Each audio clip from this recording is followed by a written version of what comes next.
السلام عليكم.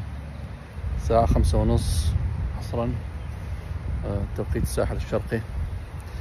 شوية هديت الأمور.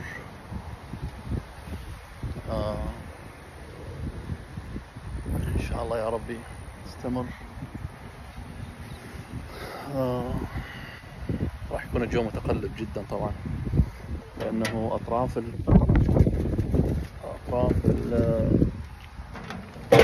الإعصار تكون متقلبة دائما، موجات تجي هيك يعني زوابع صغيرة وتمضي. وبشكل عام الإعصار يعني تباطأ شوية، حتى يعني راح يتوقعوا أنه ساعات تأخر تقريبا الوقت اللي راح يضرب به الساحل الغربي تامبا. فيا ربي إن شاء الله يتباطأ أكثر، يكون كلش أخف من يصل يمنا إن شاء الله. دعاءكم.